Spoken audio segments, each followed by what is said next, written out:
ہم یہ سمجھتے ہیں کہ صرف گھر اینٹوں پتھروں سے بنتا ہے۔ گھر کے ماحول کو ٹھیک رکھنا سب سے پہلی ذمہ داری بچوں کے لیے اچھی ماں کا انتخاب، اچھی بیوی لے کے آنا گھر میں، یہ سب سے زیادہ اہم مسئلہ ہے۔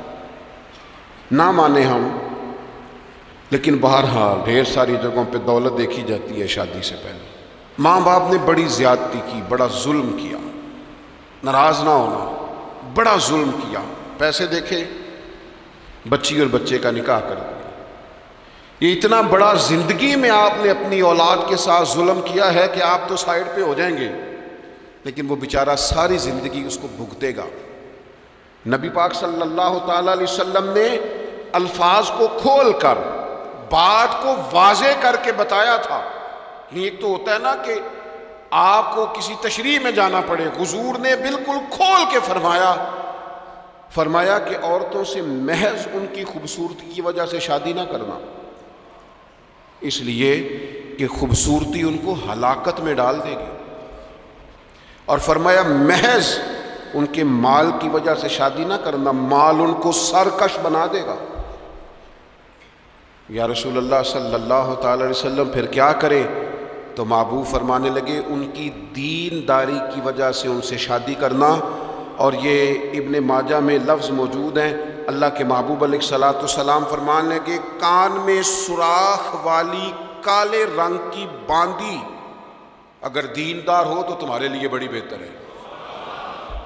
باندی ہو، رنگ سیاہ ہو، کان میں سوراخ، اس سے نکاح کر لینا، شرط یہ ہے کہ دیندار ہو۔ بہت اثرات ہیں ماں کے، لہذا اس انتخاب کے اندر باریکی کا مزاج پیدا کریں اگر اپنے گھر کا ماحول ٹھیک رکھنا چاہتے ہیں۔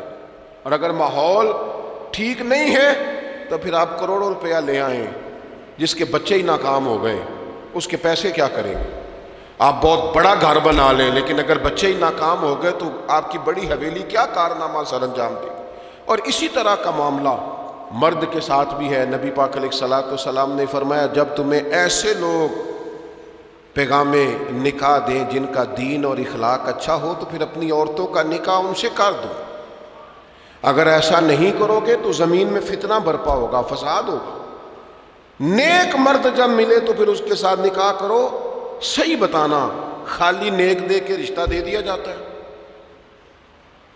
نیک ہے، دیندار ہے، اچھے اخلاق والا ہے، خالی تقویٰ دیکھ کے لوگ رشتہ دیتے ہیں؟ بڑا کچھ دیکھا جاتا ہے، بڑا پس منظر دیا تو تنخواہ تھوڑی ہو تو کہتے ہیں کماتا ہی کچھ نہیں۔